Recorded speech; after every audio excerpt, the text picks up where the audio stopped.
বন্ধুরা, আমি একা হাঁটতে হাঁটতে একটি গুহার সামনে এসে দাঁড়ালাম। গুহাটি বেশ খোলা, জলের পাশে অবস্থিত, তবে বর্ষাকালে এটি বসবাসের একেবারে অনুপযুক্তি। গুহার চারপাশে পাথরের প্রস্তর এবং ঝুলন্ত স্যাটেলাইটের গুহাটি রহস্যময় করে তোলে।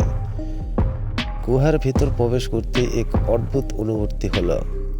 চারপাশে অন্ধকার, শুধু মাঝে মাঝে দেয়ালে লেগে থাকা পানির ফোঁটার শব্দ। ধীরে ধীরে এগোতে দেখলাম মাটির নিচে বিশাল এক গম্বল মনে হলো। প্রাকৃতির হাজার বছরের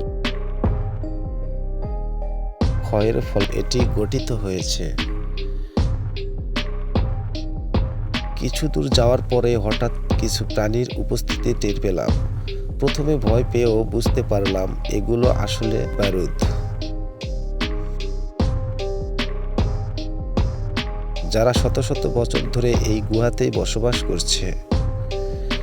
গুহার আরো গভীরে গিয়ে যাওয়ার পর এক বিশাল হল ঘরের মতো ফাঁকা জায়গা দেখতে পেলাম। মনে হলো এটি এক সময় কোনো প্রাকৃতিক দুর্ঘটনায় বা ভূমিকম্পের ফলে তৈরি হয়েছে। ঘুরতে ঘুরতে হঠাৎ পাথরের দেয়ালে খোদাই করা কিছু অদ্ভুত চিহ্ন দেখতে পেলাম। কিছুটা মনোযোগ দিয়ে বুঝতে পারলাম এগুলো আদিম মানবদেহের তৈরি চিত্রকর্ম। হয়তো হাজার বছর আগে এখানে মানুষেরা বসবাস ছিল। গুহার শেষ প্রান্তে গিয়ে আমি যেন এক নতুন জগৎ আবিষ্কার করলাম।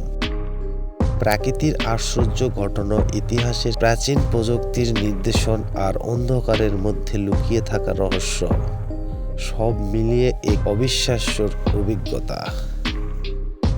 এখন আমি ফিরে যাচ্ছি, কিন্তু মাথার ভেতর এখনো ঘুরপাক খাচ্ছে এই গুহার গল্প আর প্রাকৃতির অসাধারণ সৃষ্টি। আপনি কি এমন কোনো রহস্যময় জায়গায় গিয়েছেন? অবশ্যই আমাকে কমেন্ট করতে ভুলবেন না। ধন্যবাদ।